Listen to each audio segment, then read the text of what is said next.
making it to the championship shouldn't matter. But if you make it to the championship and you had another loss to your resume, is that going to be held against you whenever you do the College Football Playoff Committee? And we would hope that that would be no. But the reality of the situation is it definitely will get held into account in the entirety of the conversation. If they lose, I think Georgia's okay. But if they get blown out, like the way that Tess was talking was it was guaranteed. But like if it looks bad for Georgia, I Tess. And then the quarterback. Especially Arch Manning is. Quarterback doesn't like football. What's that? I'm saying the quarterback doesn't like football. Do they take that into consideration? I think they do. What are you talking? Here's the video. likes football. We Are do we not have sure? it. If we can pull up, please. If he can resend it back in there, town. He works too hard. He's not The guy can't just watch football. stressed out. Yeah. He needs to study what's going on the defensive side. I don't like the way you phrased that right there about Carson Beck. And I don't like that a quarterback doesn't like football. Well said. Well said. Come on. This clip, Tone read it this morning. D-Butch was, 10 feet away? Yep. 10, I don't think he was even in the vicinity of the video running. Heard it. He goes, take him off the draft board. I don't want it. And Carson Beck gave an interview.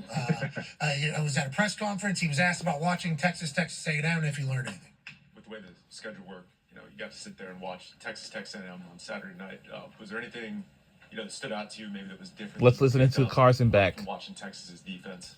Yeah, well, I don't watch football, so I know that sounds kind of Take him crazy. off the draft board! No, I don't. Whoa! That's not fun for me. But then he said, I watch film, so I'll explain for a second what I mean by that. So if I watch that game, I'm not just going to be able to sit there and enjoy it. I'm going to stress myself out the whole entire time. I'm watching the defense. I'm like, okay, why this coverage on this down? I'm like, well, why did he throw it there against this coverage? And but you can learn from watching it. But no, it's stressful for me because I don't ever give myself a break whenever it comes to football. But no, I watched the film back, obviously now afterwards, knowing that we're going to be playing Texas in the SEC championship. But no, their defense is really good. They have a lot of talent on defense, and their defense coordinator does a good job at putting them in good positions to execute and play at a high level. Very accurate statement. I think Texas's defense is like 1 or 2 in literally every single stat. Yeah. Very, very dominant. They've been able to replace pieces that left and went to the NFL and everything like that. But he explained he's too, like AJ said, he's too talented. Yeah. He can't just watch. He has to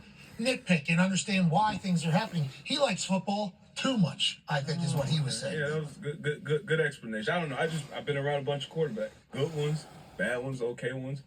The great ones I've been around, I never heard them say, I don't really watch football. What? If I do, I'm too locked in. I'm too this, too that. We could ask fucking Aaron about, what's going on in college football. He's in the middle of the season.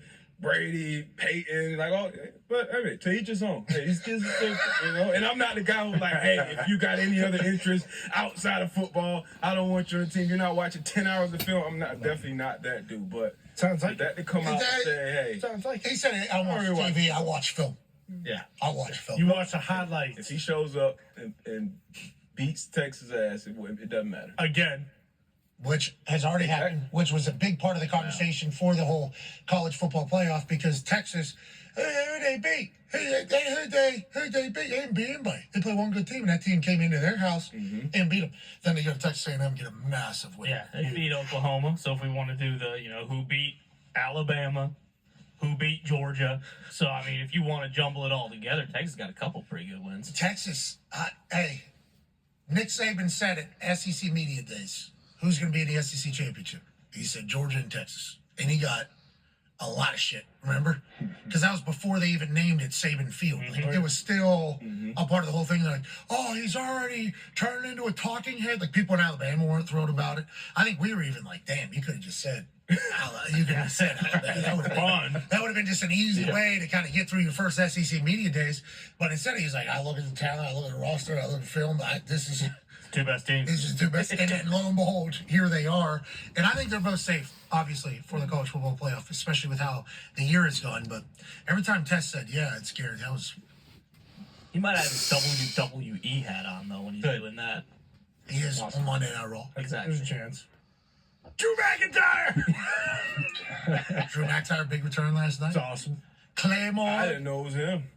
Well, there's only one person that does the Claymore. Yeah. Okay, there's only one Not Claymore around town. Not two. And it's Tree. Not three.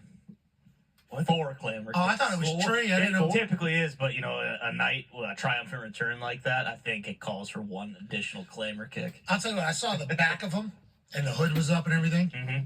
And, you know, the natural thought in wrestling is that? And then obviously, yes, immediately. But that guy's a barn. He is. He's so jock. Yeah. Just a jock Scottish man. Almost at Sheamus' level. Well, Sheamus got the Celtic Warrior workouts. I don't know if you've seen those. Those have been going. Yeah, I saw him do it with who was his last one?